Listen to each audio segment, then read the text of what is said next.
Welcome back to yet another episode of your Re-Educated podcast. Today we have an extremely special guest, Dr. Andrew Akbashev. He is currently a senior staff scientist at the Paul Scherrer Institute in Switzerland. He finished his bachelor's degree in Russia at Lomonosov Moscow State University before getting his PhD in material science and engineering at Drexel University.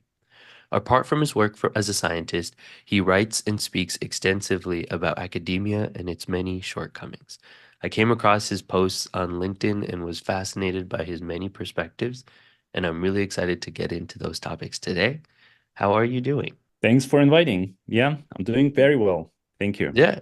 The first thing that caught me just from, reading about your background and where it's very, I think, as an American, refreshing to see people who have been educated all over the world and have that kind of, uh, multicultural understanding as part of their training in their academia. Because I think sometimes one of my shortcomings is realizing that there's different approaches to understanding the world that each country kind of sometimes unconsciously just puts into their curriculums. And so when you're only trained in one country, you end up kind of viewing the world in that way. And so the first question I kind of wanted to ask is, have you noticed that difference between how you were trained and educated in Switzerland versus Russia versus the US, or are they more similar? Yeah, that's a very good question. There are many students in the US who are international, so I guess every student will tell you a slightly different story. And indeed, yes, the educational system largely defines how you see education and how you think at the end of your when you get your degree. And when it comes to Europe, so I can just compare the education, say, in Europe and the US. It all also comes down to what kind of education we talk about. So the school education, it's really hard for me to compare because I never really experienced it in the US. I think it's very, very different from the European. And also in Europe, there are like different countries have very different approaches too. So unlike the US, where you have different states, but at the same time, the system is more or less unified. In Europe, it can be completely opposite in different countries. When it comes to the university education, so higher education, then the difference is pretty big in some cases and pretty small in other cases. So it depends on the university, which is why, like, if you're a student and you're considering starting a bachelor program or a master's program or a PhD program in Europe, you have to explore what that education means in that country, because every country has a slightly different approach to it. Hmm. So when it comes to the difference with the US, so in the US, I would say a lot of things are flexible during the education. For example, when you, as a student, you start your first year, second year, and then you kind of decide where you want to go next, like which department you join, what kind of expertise you want to develop. So at the beginning, you have that time when you can think about it, when you explore it, when you attend different courses and you pick which one you want to attend, right? In Europe, often you select the department first and then you start your first year. So Hmm. you have to decide in advance, which in my opinion, it can be great when you know that that's what you really, really need. And then in like 5 years, you won't change your mind. But because so many students change their minds often, like you feel like, oh, I'm 18 years old and I'm so much interested in chemistry. But when you become 22 years old, you become interested in whatever, economics. And like it's like completely different. And you can't shift so easily in Europe. And I think Hmm. that this is sort of the downside as compared to the US. But the upside is sort of the advantage is that in Europe you're always I feel like because you start from the very beginning, like in a specific department, your education, if you look at the entire volume of knowledge that you're given, is greater. Hmm. So there is this difference. in the US, the education is not free, right? Unless you go for a PhD, which is kind of a different style of education. In Europe, compared to the US, it's almost free, almost free. For Mm, most people who live in their own country and who can pass the exams and get into the education, into a university, it becomes free for them. mm. So there is this difference, which there are pros and cons of paid education. So I guess probably your listeners know it, right? Did you I've go never, over this yeah, I mean, yeah, before? I mean, I would love to hear what the advantages are. I mean, when I think about, even my dad went to college in India, and I remember he told me that it was so nominal. I mean, the fees were so nominal that it didn't amount to anything. And it's fascinating to then compare it to the US, where to go to college, you honestly have to be so wealthy or take out a really large loan that you'll be paying off for so much of your life, that I think the decision making that goes into college must be so different for a family than it must be in Europe. But I'm curious to hear more. Yeah. Well, how would you say it's different? You're no, you're totally right. There is a lot of inequality as when it comes to your decision making about your college in the US, then people decide it differently. Everyone knows this, depending on their history, depending on their family history, depending on their financial status. In Europe, it's um, kind of flat in that sense. So everyone can come and start their college. And then it depends on where, like which country it is about. Like if you go, say, to Germany, as far as I know, their education system is that everyone joins. Like a lot of people can come to the first year, but a lot of people will be expelled during the subsequent Hmm. years. Oh, so many, like Um, a decent amount of people. not well. I mean, you pass the exams, and like not everyone gets to the end. Let's put it this way. Hmm. Um, and that's sort of the system that kind of self-equilibrates. So at the end, you don't have so many students getting a degree as at the you would assume should be Hmm. if you look at the pool of students at the beginning. In the US, because you pay, you expect that you probably should make it to the end, right? Yeah. It's kind of strange if you wouldn't. But then the advantage of paid education is that often students are more they want to learn because they know that they have a debt, right? Of course, Hmm. the debt can be incredibly big. So I think that too much debt is just probably detrimental to your ability to think and learn at a university if you feel like it's going to be a big burden afterwards. In Europe, it's not the case. So here you can explore so you can educate yourself. You can be educated or you educate yourself along the way. You decide on how much time you invest, of course, because it's free. Then the only problem that can happen is that you can be expelled, perhaps. Hmm. That's the way I see it. And then um, it means that some students are a lot more relaxed than others. So you Hmm. have that bigger distribution of students who do a lot of work and students who are kind of, you know, more relaxed. So, but again, it depends on a university, on the ranking, on the conditions of like why you should pass to next year, like what is the grades that you should have, and so on. Hmm. So So this is can a difference between the paid and free education hmm. that the first one that you can clearly pinpoint. But of course, in Europe, there is paid education. It's just like you pay probably 5 times less than the normal rates in the US. Hmm. Yeah, I It's mean, it's different, but it's because it's supported by the government. So in some way, it's like public schools in the US. So if you go to like UC Berkeley, probably you'll be paying a lot less if you're from California than if you go to Stanford, right? hmm. Because it's just a difference in the way that they approach fees. It's about a half, which is still it's still 30 to 35,000, which is still absurd. But yeah, it's Yeah. Oh cheaper. yeah. Oh yeah. Absolutely. I mean, it's still very very high. Right. Yeah. Right. But also, I mean, one can.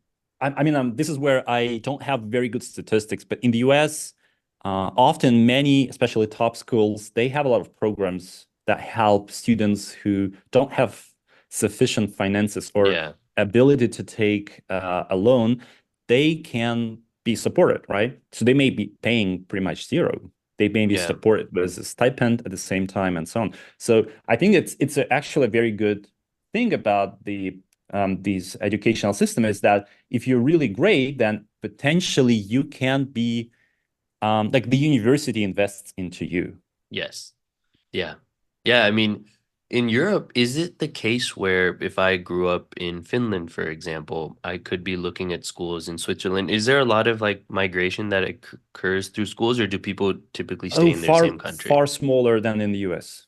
Okay. A lot of people, my from what I see, a lot of students try to seek a university in a close proximity to their home. Okay. Got it. But it's because I think there is less difference between the universities in terms of education that you get than in the US. So in the US, if you go Mm. to Harvard or MIT, perhaps the education is much more um, valuable in some way, long term, career wise. So people will see your degree is much more valuable than if you go to a low tier university somewhere in, I don't know where, Oklahoma or nothing wrong about Oklahoma. It's just like there is a big difference in ranking, Yeah, right? yeah. And that ranking is what affects your career opportunities later Mm. as a student. So people tend to go to like higher ranked schools, and like if you get accepted at say MIT and you're yourself from Oklahoma, you may think, okay, probably I'm better to go to Boston, right, and just get that degree, and then probably my life will be way better. That's sort of Mm. the mentality that I observed a lot in the students in the US, but in Europe it's not the case. Like the difference between many German universities will be marginal, Oh. not as big as in the US. So Oh, of course, interesting. then it doesn't matter. Like you can go to Technical University of Munich, or you can go to Ulm University, and probably your knowledge will be very similar at the end. So Oh, your interesting. degree, yeah, of course, it's great to be from Munich, but it's not that much different as compared to, Mm. say, MIT and a top, whatever, 30, Yeah. 300 university. So it's the ranking is less affecting the choice that the students make That's in actually Europe. fascinating. Because I mean, it's just so interesting to think about how much of a difference all these small things play. Like I wouldn't have even thought about the distribution of kind of what it feels, what's the perception of going to a top 10 school versus top 500 school?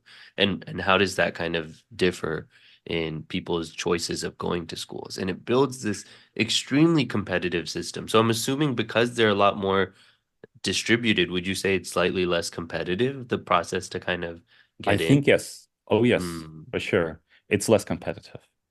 But I mean, there are downsides, of course. When you yes. have less Yeah. competition, it means uh, there should be something that will compensate for that, right? Hmm. So then it depends. Your education may be somewhat worse in some aspects. Your it may be like you might be expelled during your say second or third year because you just couldn't keep up with the overload that the university puts on you. So it really in many universities, I think in Europe, the barrier to enter the university is smaller, but then the chances of getting to the end are also smaller. So it Hmm. really like it's a different system. I wouldn't compare it in that sense like okay, one is way better than the other. I like a lot Hmm. of things about the US system, and I like still a lot of things about the European system. I mean, ideally, you want to have them both coexisting. Hmm. But the Yeah, it'd problem is be that interesting to see I if that's don't know the possible. country where it's Yeah. the case. Yeah. And moving from kind of this international approach, I mean, I think I've recently fallen in love with science. It's taken a while. I mean, I think I've always been in love with math, and then something clicked recently when I attended this astrophysics conference, and I started reading three body problem, and I started, learning a little bit about some chemistry stuff, and all of a sudden everything started clicking, and I was like, science is amazing. I'm really curious, as a scientist yourself, what was that kind of aha moment for you? When did you say, hey, I actually really, really love science? Hmm. Um, it's a good question because often there are many points along the way when when you have those aha moments, when um, it's not like yes or no, right? It's like yes, but maybe, but then yes, okay, it looks like it's a good idea, and then yes, I'm pretty sure, and then yes, I'm gonna do it. There are a Mm, lot of years that you have to go through often before you really decide on it. Okay, this is the career I want to pursue, or this is the things I want to do. It, mm, I think for me it was um, some of my school years, long time ago, when I had one teacher in the past in physics when I was in the eighth grade. So I was a kid basically, who was showing amazing physics experiments. mm, And then I was like, wow. And that was enough at that time to really charge me for the next like 3, 4 years to study physics really hard. And then it was university time when at the university, when I started my bachelor, we had well, I often call it like a mandatory lab work, but it means basically when you start your first year until the end, like until your bachelor ends and until your master ends, we had to do lab work, meaning that we're assigned to some real labs where we do some work. We can help PhD students, but we still develop our own little projects and we report on them. So we had little conferences each half a year at our department where we could, as students, report. And so that was like a big dive into research still. And for a lot of mm, people, it changed, I think, their perception of science. So some didn't like it at all eventually because they felt like, oh, it's not for me. So they didn't need to go into a PhD to realize it. They could realize it before. And for others like me, it it was like, oh yeah, it's something that I truly enjoy. So that mm, was probably like a slow conversion, if you like. mhm, When I was yeah, my mindset I think was quite set afterwards. mm, So when I started my PhD, I already knew that that's what I want to do, and that's what I enjoy. Like I have a very deep enjoyment. If I can, I don't know how to rephrase. Like it should be deep. Like you should feel like it's something that makes you happy and satisfied, even if everything is going wrong around you. Like it 100%. still helps you disconnect from the reality. Like it keeps you engaged. I think what And you're that's when I realized it. Yeah. yeah, I mean, I think what you're explaining is the power of academia, where for a lot of the people I know, there's this deep sense of joy that comes from exploring the world through whatever it is that they're studying, whether it's psychology, whether it's, math, where it's like it feels like you're part of this long project of humanity to like deeper and deeper understand the world around you. And you become so interconnected with all those who came before you because you realize how much you're building on and like your role in kind of this joint project of, understanding. And so that's something I think I love asking people who spend their life and devote their life to either technology or science or politics, which is what do you think is the journey of science? What is it kind of leading us towards? It's a philosophical question, which is which is I think an important one to ask, which is like, what do you think is the kind of is there an end destination of science? Is it like once we accomplish something, we're like, okay, now we've done it, we are done. Is there something like that? I don't think so. It's I mean, endless. science, it depends on how we define it, but if you look historically at how things were evolving, it's connected to your curiosity, right? And curiosity is I often say even my cat is curious. Yeah, So very. it's a natural thing about us. If we lose our curiosity, then we will stop doing science. It makes sense. But then if we lose our curiosity, we're no longer humans. So it's a different um it's something that I don't think that will ever stop unless we hit a limit in just like we will know everything. So say in 5 million years from now, maybe we will know everything about chemistry, everything about the physics that we can touch, kind of. So the world around us, and we will not just be aware of what's going on beyond, say, some energy limits or some space-time limits where we cannot just probe it like black holes, maybe. But everything that is within reach, then maybe we will know. So that could be partly the end, could be, but it will be still about the curious. So I'm pretty sure, like with now, we see that science and engineering, they merge even more than before. So there is a lot of this translation, like, okay, you're curious, you look somewhere because you're curious for something. Sometimes you don't even know what you're looking for, and then you make a little discovery or a big discovery, and then from there you realize, or someone else realizes, that that discovery means something for engineering, meaning that somebody can create something using that discovery. And then like it's a loop, because then okay, there's something else we can keep digging, we can explore something even deeper, right? And then we can engineer something even better. So it's like an endless loop. So I don't see any, like, not in the foreseeable future, that we will ever stop doing it. Hmm. This idea of the importance of curiosity in driving exploration, I think, is so important because something I'm realizing a lot, and I'm curious to see, what you think, which is a lot of the people that I know who've left academia and now entered the workforce, I feel like a lot of their experiences have kind of just stifled their curiosity. It's no longer allowed them to like express their love because curiosity comes from a place of awe. You look at something and you go, that is fascinating. I really want to understand how that works. And then you go do whatever you can, experiment, whatever you Hmm. need to go learn about it. But it Right. starts with the awe. If there's no awe, then there's no curiosity. And so to cultivate that feeling of, oh my God, how on earth does this work is so important. And so what are some of the things that you've seen that are effective in cultivating and keep that kind of awe sustained? Hmm. It's a very good question. We often see people letting that all going away, right? Um, hmm.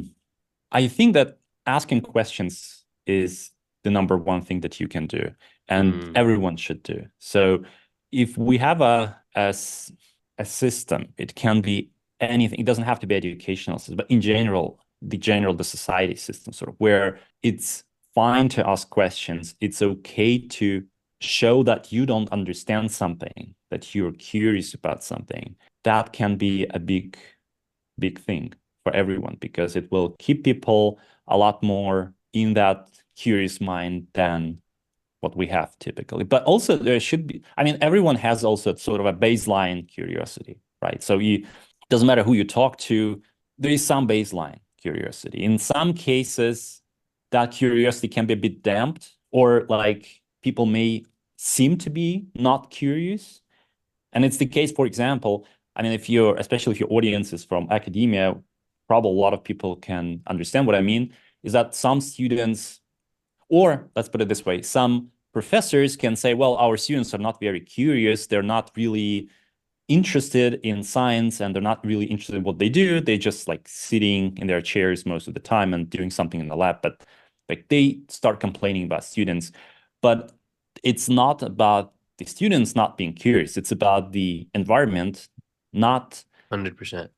right. So it's not really prompting the students to ask questions, to be curious. So eventually it's the advisor's problem that they can't keep them curious. The same goes with business. Like if you have a team where people are not, like, you're not helping them be curious, then coming up with new creative ideas is difficult. The same goes with the society. If you're like, if the society is not, in general, if it's not promoting that curiosity, then of course people will not be asking questions. They will not be as curious. But in principle, you can take almost anyone, and within, say, a few weeks of work, you can make that person very curious. Which is why I like, when I talk to students, I I don't think that there are like bad students. I think that there are like bad teachers, there are bad advisors, there are bad mentors, because curiosity is fundamental to us. But we need to ignite it, because many people have it damped, kind of inside them because there is a pressure from the society that means like, okay, you should do your stuff. Being curious means asking questions. Asking questions means like you're probably stupid, right? So it doesn't make sense for a lot of people, unfortunately, to stay curious. But they are. Mm, Intrinsically, yes. I strongly believe there is a strong curiosity. Again, everyone is born with that curiosity. It doesn't go away. It can be ignited or it can be reduced. mm.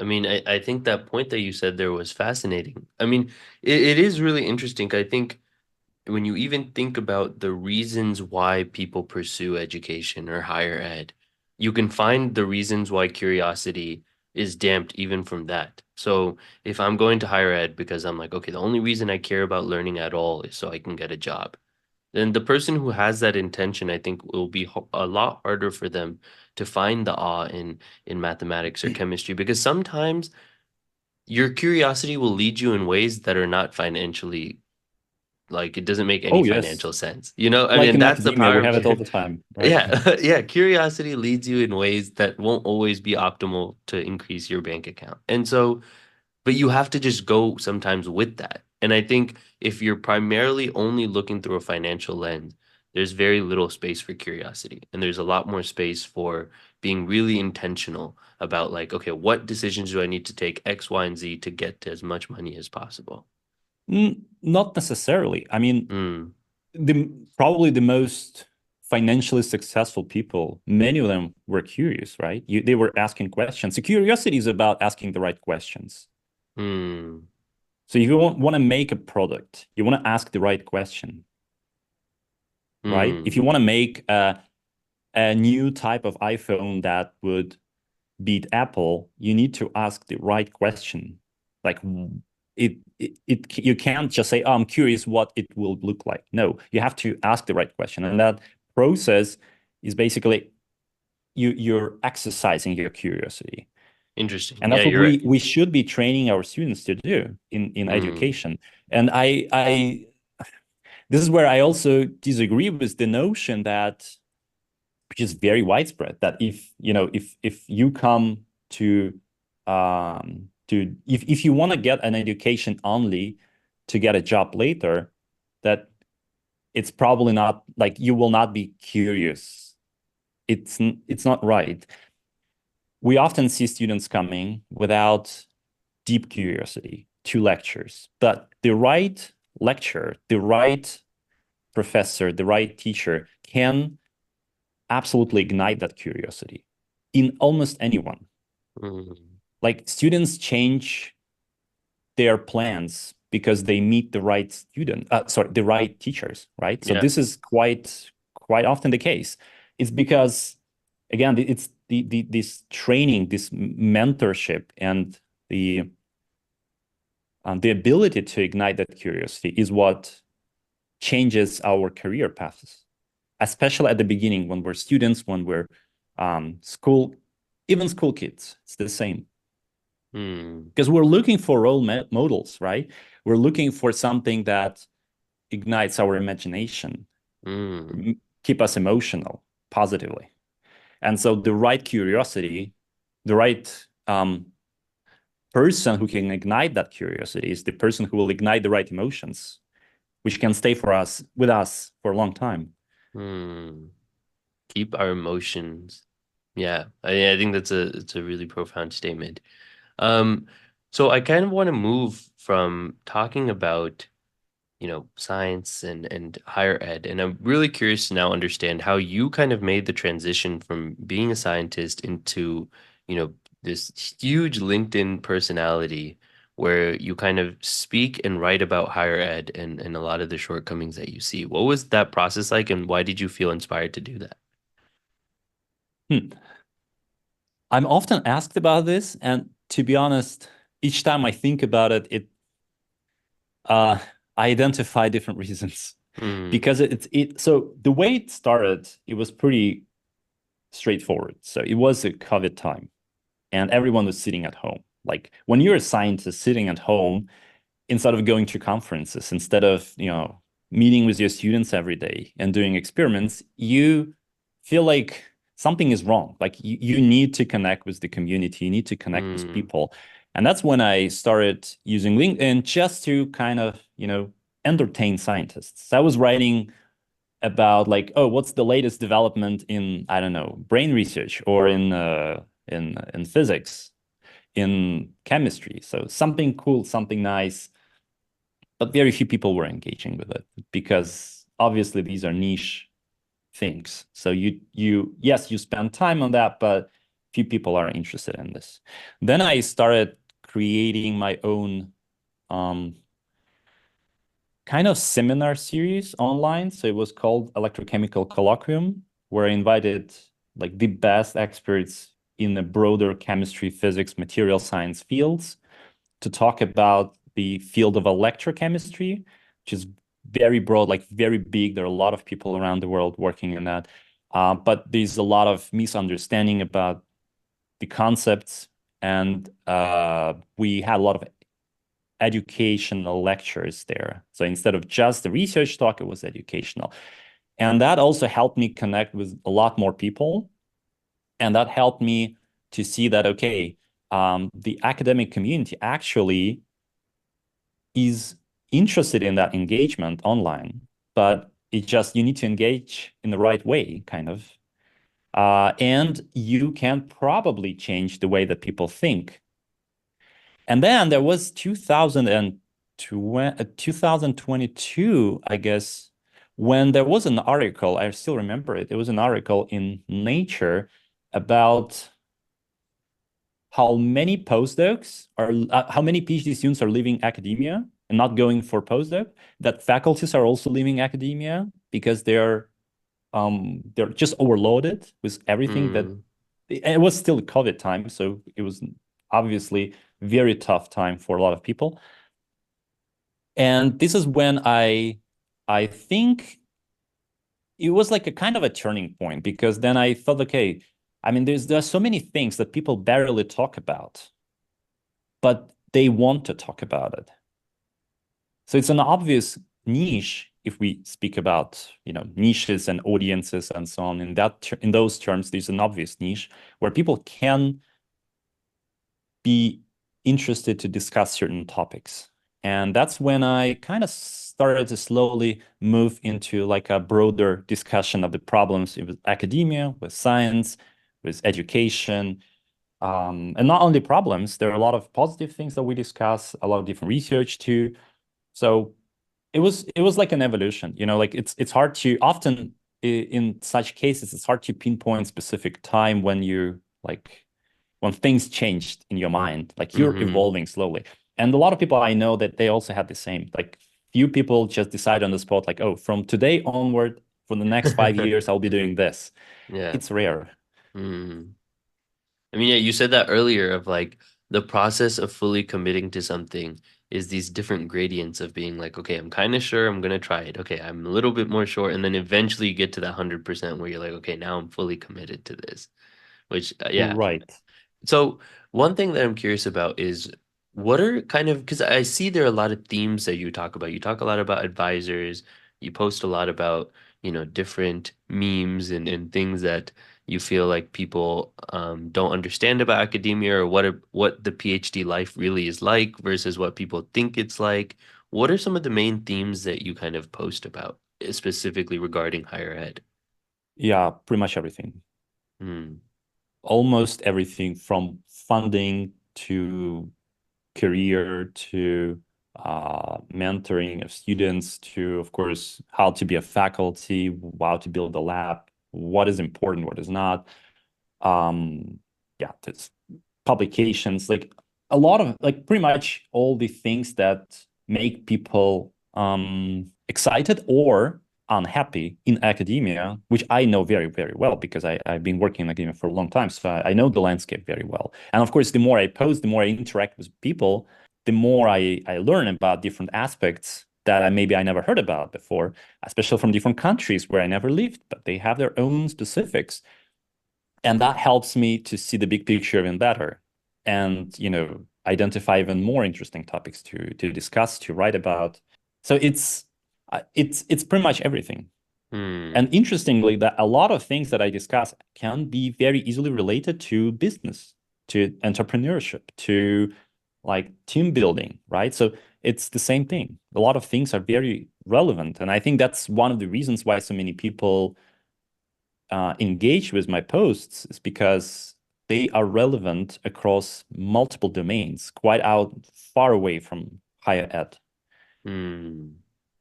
Yeah, I mean, so I guess like what I'm so curious about is on a daily basis, what sparks the imagination of, oh, okay, maybe this is something I would like to share today. Or maybe like what is it that kind of, because it's difficult. I think it's not a easy process. So I'm just curious to get into your creative mind of what is it that inspires a post on a, because you post almost every day often. No, no, no, no. I post on average about 3 to 4 times a week.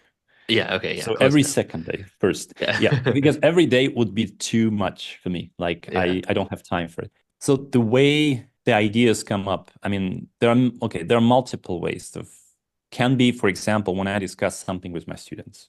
So I realized that actually this is something that I never talked about, but it's an extremely important thing that I everyone knows about it, but just I didn't think about it deep enough. So maybe I need to, to write up a post about it. Or I read papers. So in research, we often read papers, we read articles, and those can prompt quite a number of topics and issues to discuss. Um, Different magazines like Science and Nature, especially, they have their own sections dedicated to like academia, not science itself, but also academia, like problems that students experience, like faculty hiring, career, and so on. And there are a lot of things that they bring up that, of course, can also be channeled into a post.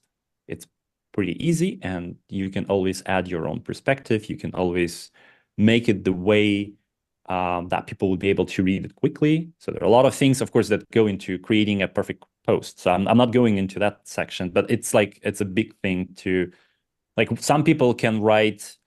So two people will always write two different posts, and one Hmm. post will always get more engagement than the other.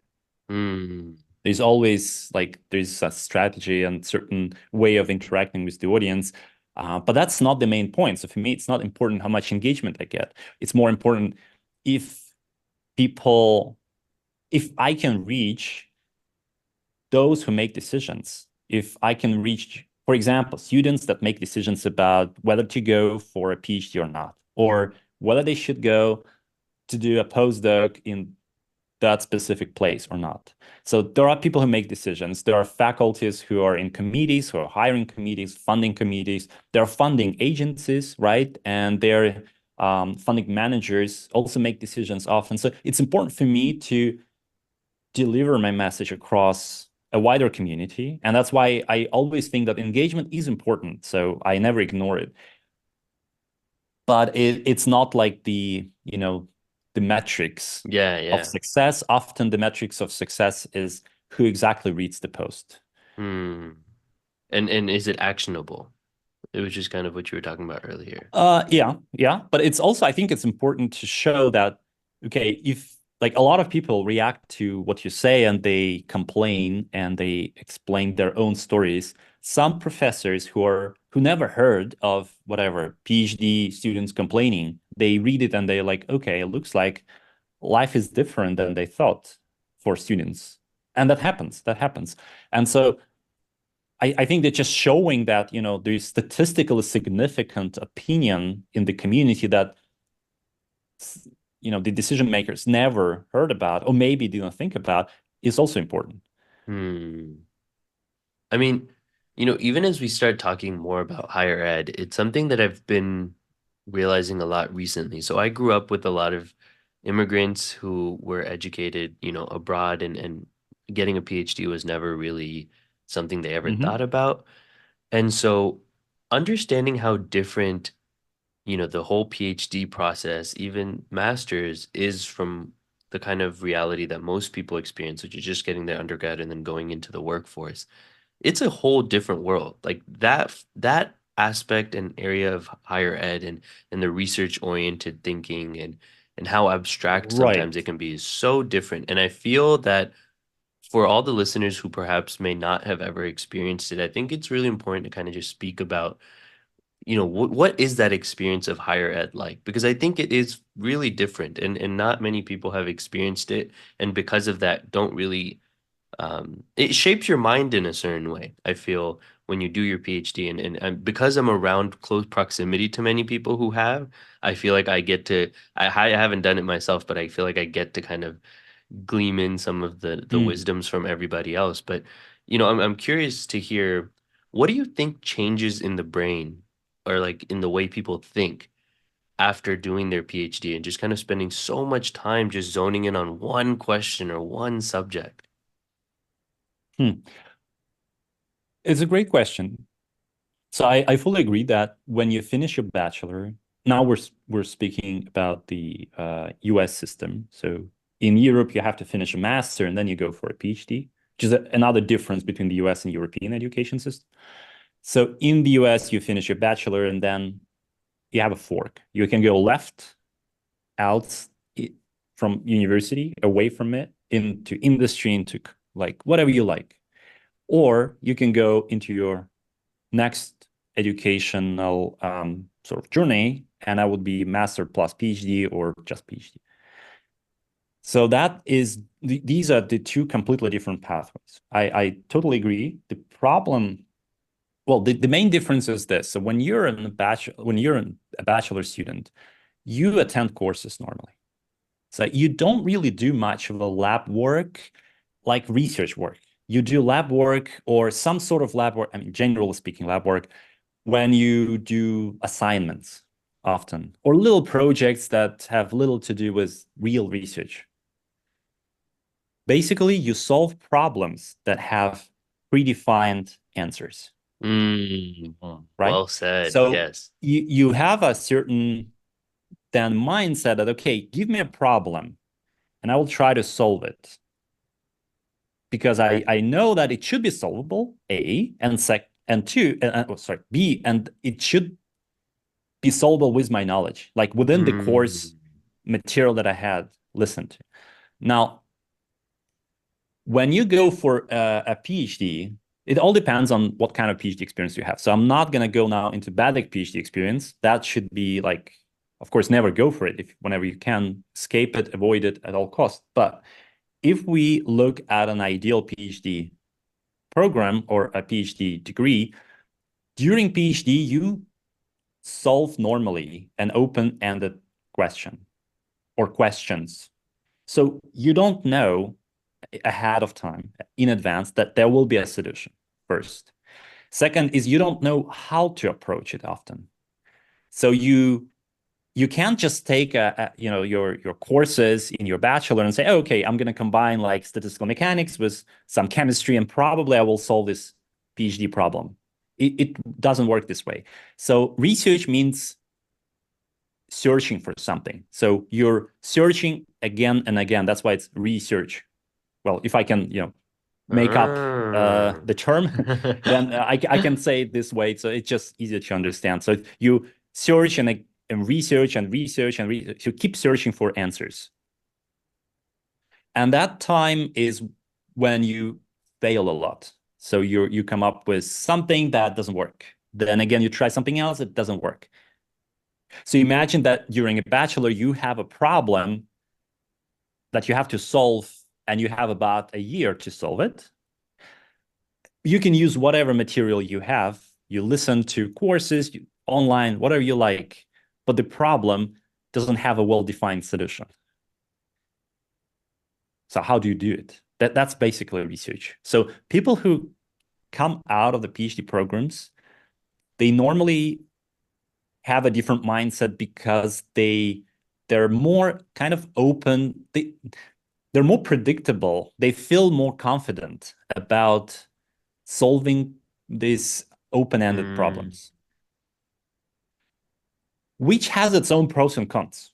So, for example, if you never really experienced that research style, then you probably will be fine solving very specific, well-defined problems at work, at your company, say in your company or in any other industry, it feels fine for most people. But then for a PhD, I often hear PhD students complaining that, okay, the problem was actually like, I don't want to do things that are routine, that they have predefined solutions that I know that, okay, I just need to do some sort of calculations or some sort of whatever tinkering and that will be solved. Like it's boring because it doesn't make them stay curious. It doesn't make them that it doesn't ignite that curiosity along the way. And that's sort of the downside of a PhD that it puts you on a different track, like track of thinking. And so getting out of it may be difficult. So some people find job in industry a lot more routine and boring compared to their PhD experience, especially when their PhD experience was great. Because again, it's much more, you know, natural for a human being to hang out in that environment where they're staying curious than in the environment where they're staying routine and boring. Mm. So it's, but at the same time, that and PhD time comes with its own downsides of experience, meaning that you have to go through a lot of failures. Every failure, well, it can be the start of your anxiety. It can be imposter syndrome. It can be so many other things that you don't know about before you actually face it. Wow. I think that was like one of the best explanations of what the process of a PhD does on the mind. It's a big picture, kind Yeah. of but there's a lot more to it. So, you know, one can write a book maybe about the differences because there's so much difference indeed. Yeah, But but I, during PhD, you don't listen to courses that define your PhD degree. You know, like you can attend some courses, but it doesn't really matter.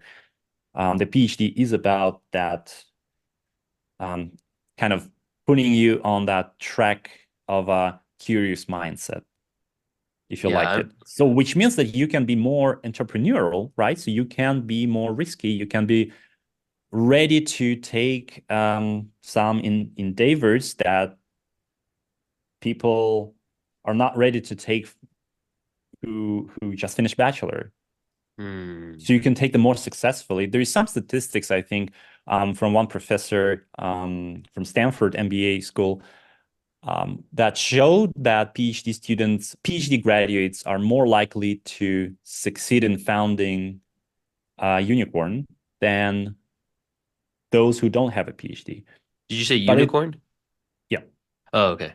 Oh, a like unicorn. okay. It's Yeah, a yeah. billion valuation company. Oh, got it. But in general, that PhD experience can be very, very good starting point if you want to make a company. But it doesn't mean that, you know, you will enjoy it. So it really depends. Hmm. Which is why I don't think that everyone should go for a PhD. It would be a disaster. Like people should first, like the students should understand what they want to do at the end. So they have to decide at some point. And I would say that a PhD can be a great experience, it can be a bad experience. Hmm.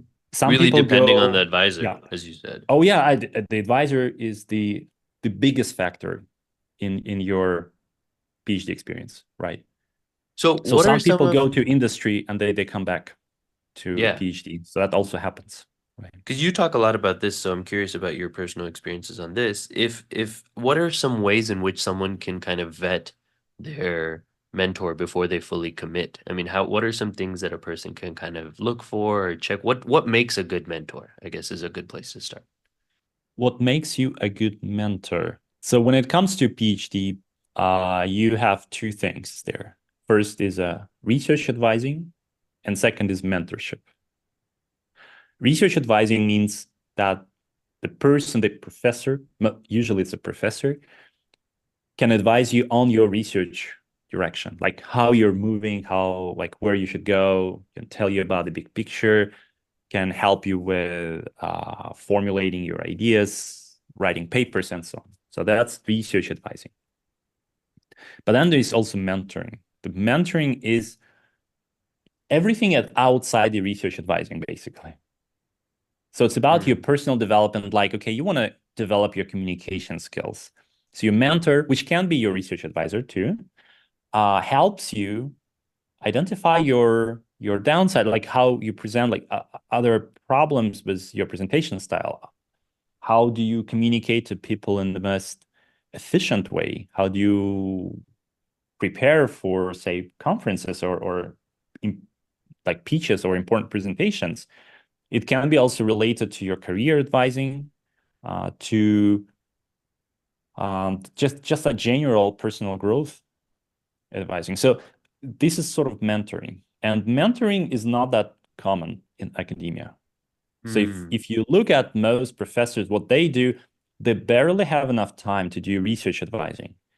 And I don't think, like, um I wouldn't say it's the advisor's fault. It's just the system fault. It's the fault of the academic system that advisors have very little time to engage in real mentoring.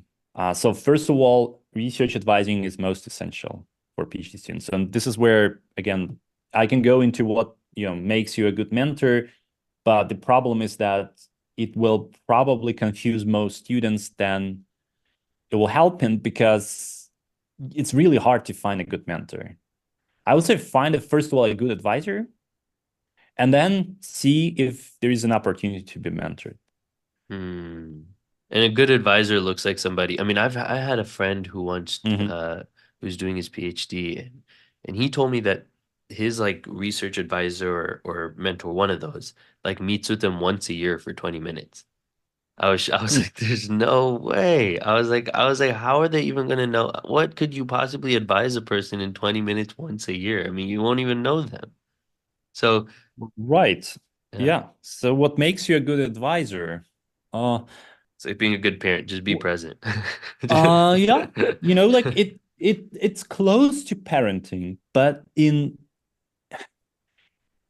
a research world, sort of. So Yeah. because when you're a professor, often you have a project or you have a certain research direction that you're developing, and you cannot do it yourself. Like a professor never works in a lab. Like it's very rare. If you look at all those movies that show these crazy scientists and professors who work in a lab, that's not true. Like you never had them. It's the students who work in the lab, which means that it's the professor's kind of the professor really wants to keep students working well and working in a certain research direction.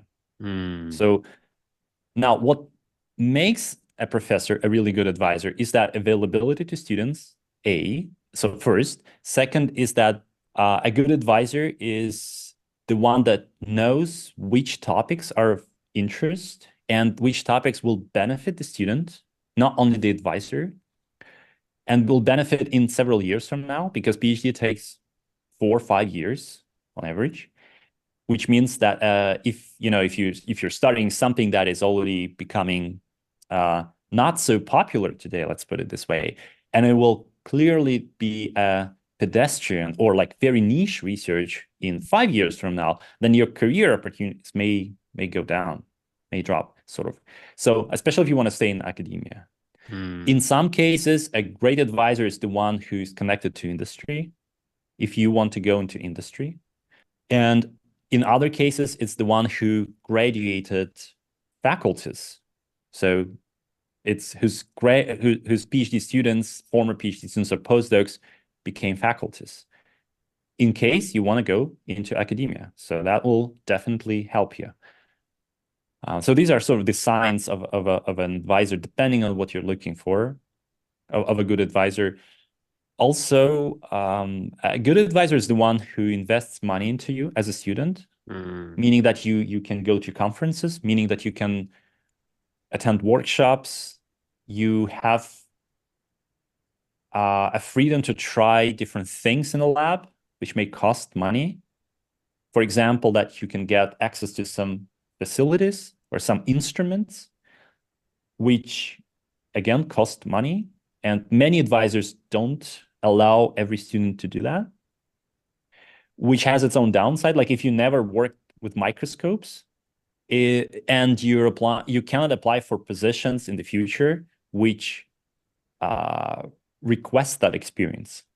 Hmm. You can't put it in a CV. So a good advisor is the one who understands that your diversity of skills that you can get will actually be your one of your biggest advantages. So a good advisor wants you to develop it, actually maybe even pushes you to develop. There are So many other things. I often post about it online, so I mean people can find it. yeah. Uh, And so when choosing a program, it seems that this is all hmm. stuff that you won't know until you actually have to interact with them, which sometimes can be too late. So what are some strategies in which before you actually even choose which school you want to do your PhD at, or can you kind of gauge some of these things? Okay, so there is a PhD program in the US, and then there is a PhD advisor. So when you go to a PhD program, you enroll into a university program, and then you select your advisor. That's often the case for many, many universities. In some cases, PhD students already know who they want to join. So they come to a program with an intention of joining a specific group. I cannot say exactly how it's managed, like in a sense, like you put it in a cover letter or somehow communicate with your potential advisor in advance. So it really depends on the school. So some schools yes, and some schools no. And this is something that I guess it's best to invite someone who's really sitting in a committee, like select those students every day and see how the system works from the inside. Now, when um, when you pass that PhD, like when you're in a PhD program, in most cases, students have a choice. So they don't have to join a specific lab. There's a possibility you may not have space in some other labs. So every professor has a given amount of PhD students they can hire, but they can't hire more sometimes. It's just there's not enough funding. And so there's this possibility, but in general, there are departments, especially this is popular in chemical engineering departments, where you can have this rotation. So you go through first year, you go through a few labs, trying like little projects here and there, and see where you feel the best resonance with your advisor, like with the group, with the advisor, and with the topic. Hmm. And this is the best situation because you can try different things. What I often say is to students is that you may think that you want to work um, on a topic. So say you want to cure cancer, okay, or something like you. The thing is that if you've never experienced research, it feels like it's your passion to do that. But in reality, when you join the department, you can go to almost any lab that has a great advisor, and you will likely fall in love with your topic anyway. Hmm. So the topic can change, and it's okay to join the lab where you feel less interested in a topic, as long as the advisor is great. So how do you know that the advisor is great? There are a lot of things you can check for. So first, you talk to existing students. So are they happy? Just talk to them one on one. You can check out the alumni. Where do they work? What do they do? You can reach out to them on LinkedIn, for example. It's very easy. Just find them. You typically can find them on any website of a professor. Just reach out to them and ask, how do they feel about their PhD time? Like, was it great? What was bad about it? What was great about it? Get as much feedback as you can if you're not sure about the advisor. Of course, talk to the professor, but be aware that a lot of professors are pretty experienced at talking about at marketing their own lab. Let's put it this way, Hmm.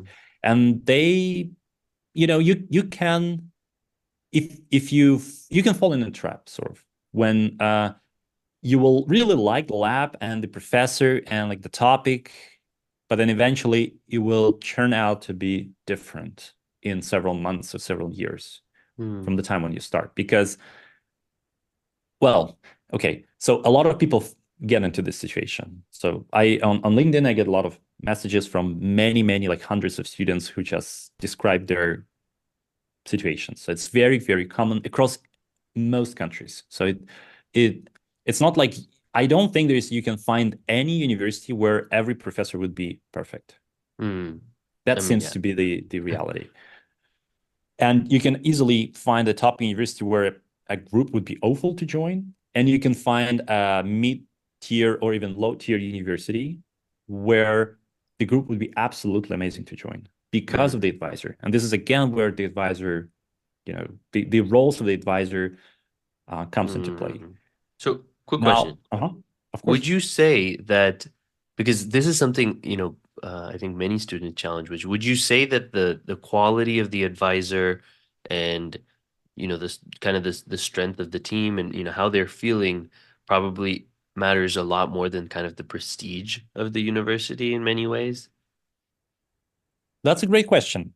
I think uh, not a lot more, but in general, yes, especially if you want to stay in academia, it can matter. But actually, no. And let me put it this way.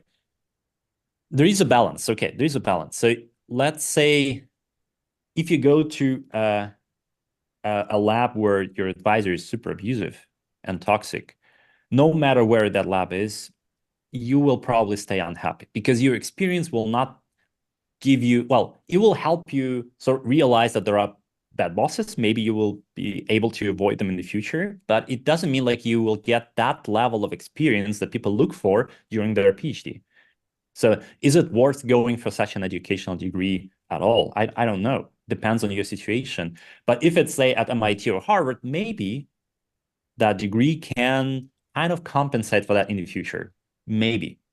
It depends on you. So some people are more susceptible to um, like the bad environment, and others can withstand them better. So it really depends on you too, again. And then things depend, like on the other side, let's say you have a perfect advisor, but in a largely unknown university. It can be great, but again, you will need to be realistic about the competition. In industry, in Mm, academia, for sure, it will be very difficult to find a good job. But in industry, it may also be difficult at the beginning, even though your experience, your knowledge, your skills probably will be great. So mm, most people fall in between. So in between a perfect university but super abusive advisor and a perfect advisor but largely unknown university, somewhere in between. And that's where, if you go into academia, the place where you get a PhD matters, absolutely matters. Second is what matters is your publications, your awards, and your experience, your topic. So these things matter. If your advisor was a little bit like not, well, you didn't like it too much, okay, but no one in other universities in the committees, faculty hiring committees will care about it. So it may be a win to go to a higher tier university, but then just make sure you never get into a bad lab. But it can mm, be like not a perfect one. It's okay. Now, when it comes to industry, I think what matters then is what sort of PhD experience you had, like what kind of mm, skills you got, what mentorship you get, because that can push you a lot more, a lot further. Because industry doesn't care so much. Okay, you got your degree, I don't know, University of Michigan or CU Boulder or even Harvard. Okay, maybe somebody will care about Harvard more, but I don't think it matters so much. mm, So you will probably be interviewed if you're a good fit, generally, from your skill sets, from like your interests and so on. But if you had a good advisor and a good mentor, you'll be much more prepared to start a more kind of a more stellar career mm, than if you come out of the lab where you had a lot of toxicity, because that mm, toxicity, it it discourages you. So it's hard for a lot of students to continue focusing on their career and feel encouraged if they come out of a bad lab. mm. Have you ever thought about becoming a professor, going back into the academic folds? Like, Well, I work in academia, so I have my own yeah. PhD students. I do occasionally apply for professor positions, but in Switzerland, there are very few openings. So I maybe yes one Uh, day, but it doesn't actually matter from a research point of view, from from the point of view of science and academia. You can be a group leader in national lab or you can be a professor at a university, it doesn't matter. The only difference is that at a university, you typically have a bit more freedom, but you have more administrative work and you have teaching. That's the only difference Do you for like me. that part? Do you like the teaching part? Oh yeah, teaching is amazing. Yeah, yeah. Yeah. I mean, I love spending time with students. If I could just all I could do is that, then that would be a perfect case. Yeah.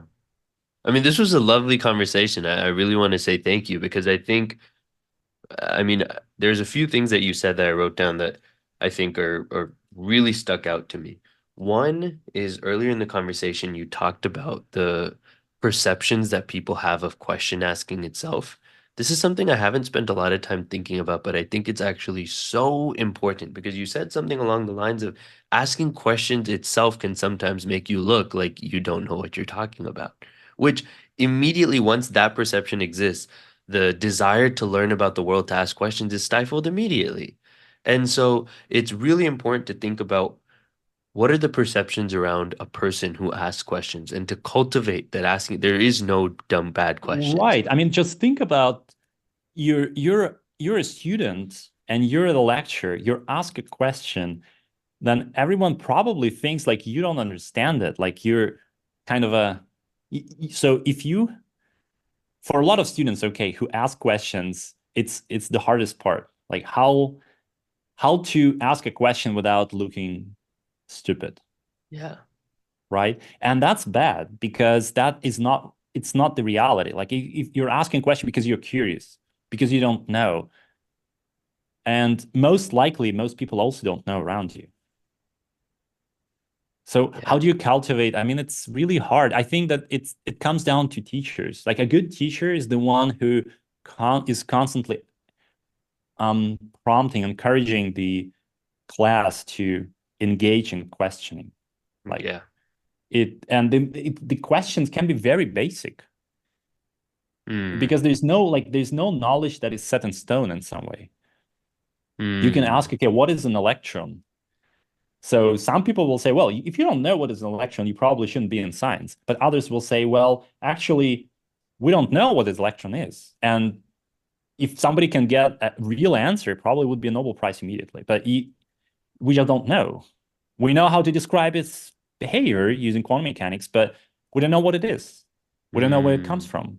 There's always like there are different views. And I think this traditional mindset that many teachers have, which is like, okay, you learn this knowledge.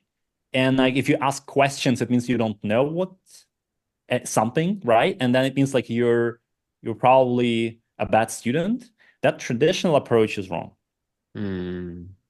It yeah, Yeah. but Yeah. like there are many books actually on STEM education that one can read. Like it's discussed all over the place. So it's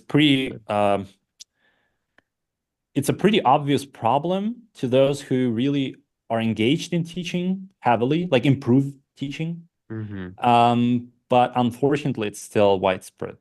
So for those Mm. who are interested, I mean, I can recommend now. For example, I'm reading one recent book recently published. It's called "Teaching and Learning in STEM: A Mm. Practical Guide," the second edition by Richard Feldner and Rebecca Brent.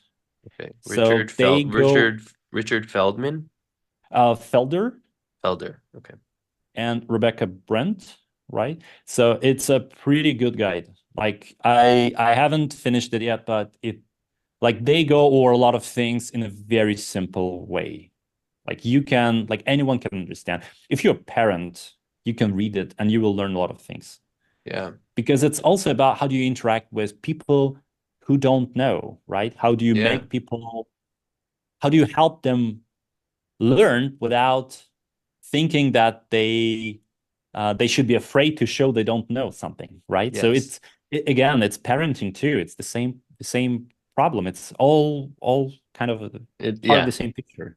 It's very interconnected, which is something I feel like I'm learning a Absolutely. lot of as we continue these conversations. And another thing that you talked about earlier, which I think is really important, is kind of the process of what happens in the mind as you do a PhD. And what are the main kind of lessons that a person learns. And one of the things that you commented on is the process of solving open-ended questions, which is a process in itself that, many people don't get to do.